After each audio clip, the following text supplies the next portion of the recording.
अजीज तलबा, EMF की सिमत लेंज का कानून, induce EMF, detection of induced EMF, electromotive force, Lenz law.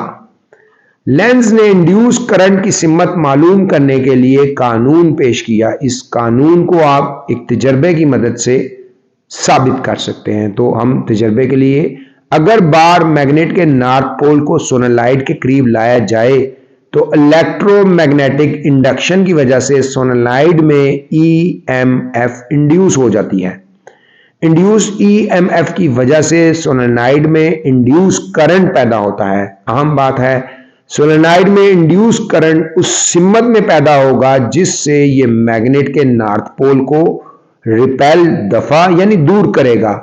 ये उसी सूरत मुमकिन है जब सोलेनोइड का राइट साइड वाला सिरा नॉर्थ पोल बन जाए। अहम बात है, फिगर में भी आपको दिखाया जा रहा है, स्क्रीन पे भी, जब मैग्नेट का नॉर्थ पोल कॉइल की जानिब मोशन करता है तो कॉइल का करीबी सिरा नॉर्थ पोल बन जाता है। मैग्नेट की कॉइल की जानिब मोशन करने पर इंड्यूस करंट की सिमत बहता है। इसी तरह दायां हाथ, राइट हैंड के असूल के मुताबिक सोलेनोइड में इंड्यूस करंट की सिमत एंटी क्लॉकवाइज होगी। इस तरह अगर मैग्नेट को सोलेनोइड से दूर हटाया जाए तो इंड्यूस करंट की सिमत क्लॉकवाइज होगी। अहम बात है, इसी तरह जो है, इस सूरत में सोलेनोइड का बायां सिरा, लेफ्ट साइड वाला सिरा साउथ पोल जो बन जाता है। सर्किट में इंड्यूस करंट हमेशा उस सिमत में बहता है जिससे ये इस तब्दीली की मुखालफत करता है, जिसकी वजह से ये पैदा होता है। अहम बात है, अगर हम एनर्जी की कंजर्वेशन के कानून को इलेक्ट्रोमैग्नेटिक इंडक्शन पर अप्लाई करें तो हमें मालूम होगा कि हरकत करते हुए मैग्नेट की काइनेटिक एनर्जी दरअसल कंडक्टर की इलेक्ट्रिक एनर्जी में तब्दील हो जाती है। मैग्नेट को सोलेनोइड के नजदीक लाने के लिए जो वर्क करना पड़ता है, दरअसल यही वर्क इलेक्ट्रिकल एनर्जी की सूरत में जाहिर होता है। मैग्नेट को सोलेनोइड के नजदीक या दूर ले जाने के लिए हम हाथ की मैकेनिकल एनर्जी इस्तेमाल करते हैं। यही मैकेनिकल एनर्जी इलेक्ट्रिकल एनर्जी में तब्दील हो जाती है। लिहाजा लेंज का कानून एनर्जी के कंजर्वेशन के कानून के एन मुताबिक है। AC जनरेटर, AC जनरेटर, अगर एक कॉइल को मैग्नेटिक फील्ड में घुमाया जाए तो इसमें करंट इंड्यूस हो जाता है। इंड्यूस्ड करंट की मिकदार का इन्हिसार कॉइल से गुजरने वाली मैग्नेटिक लाइंस ऑफ फोर्स की तादाद पर मुनासिर होता है। अहम बात है, जब कॉइल की position magnetic lines of force के परपेंडिकुलर होगी तो कॉइल में गुजरने वाली मैग्नेटिक लाइंस ऑफ फोर्स की तादाद ज्यादा होगी। जब कॉइल की position magnetic lines of force के पैरेलल होगी तो उसमें से गुजरने वाली मैग्नेटिक लाइंस ऑफ फोर्स की तादाद 0 होगी। लिहाजा जब कॉइल मैग्नेटिक फील्ड में घूमती है तो उसके नतीजे में पैदा होने वाले इंड्यूस करंट की मिकदार मुसलसल तब्दील होती रहती है। इसी असूल पर AC जनरेटर काम करते हैं। आपने हाइड्रोलिक पावर हाउस में जनरेटर इलेक्ट्रोमैग्नेटिक इंडक्शन के असूल पर काम करते हैं। ये टरबाइन की मैकेनिकल एनर्जी को इलेक्ट्रिक एनर्जी में तब्दील करते हैं। डैम वगैरह में यही चलता है। तो AC जनरेटर आर्मेचर पर मुश्तमिल होता है, आपको फिगर में भी, स्क्रीन पे भी नजर आ रहा है, जिसको मैग्नेटिक फील्ड में आजादाना तौर पर घुमाया जा सकता है। जो ही आर्मेचर घूमता है तो उससे गुजरने वाली मैग्नेटिक लाइंस ऑफ फोर्स में मुसलसल तब्दीली होती रहती है, जिसकी वजह से कॉइल में EMF इंड्यूस हो जाती है।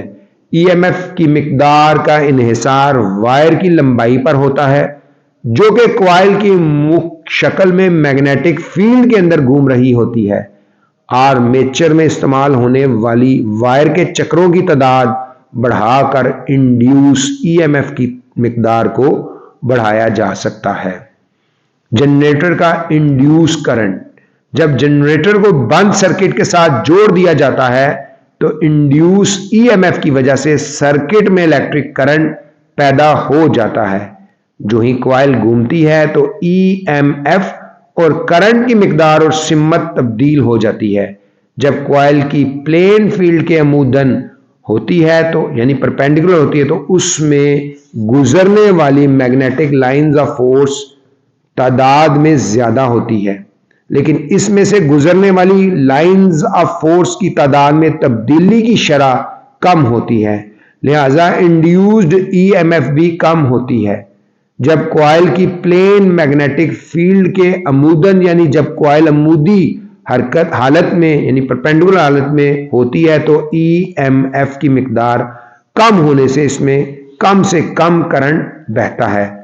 جب آپ ایئرپورٹ میں بھی اور دیگر جگہوں پہ بھی حساس تنصیبات کی سیکیورٹی کے لیے میٹل ڈیٹیکٹر استعمال کیے جاتے ہیں، یہ خطرناک ہتھیاروں کی کھوج لگاتے ہیں اور الیکٹرو میگنیٹک انڈکشن کے اصول کے تحت کام کرتے ہیں۔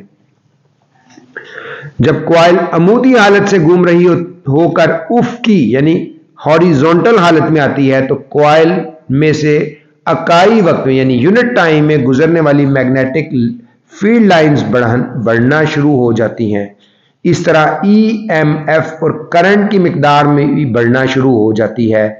جب کوائل افقی حالت میں آتی ہے یعنی ہاریزونٹل حالت میں آتی ہے تو کوائل کی پلین فیلڈ کے پیریلل ہو جاتی ہے اور اس طرح ای ایم ایف اور کرنٹ کی مقدار زیادہ سے زیادہ ہو جاتی ہے۔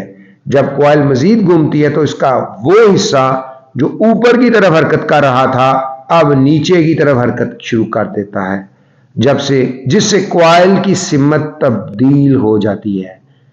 ای ایم ایف اور کرنٹ کی سمت 180 ڈگری یعنی زاویے کے بعد ہر دفعہ تبدیل ہو جاتی ہے۔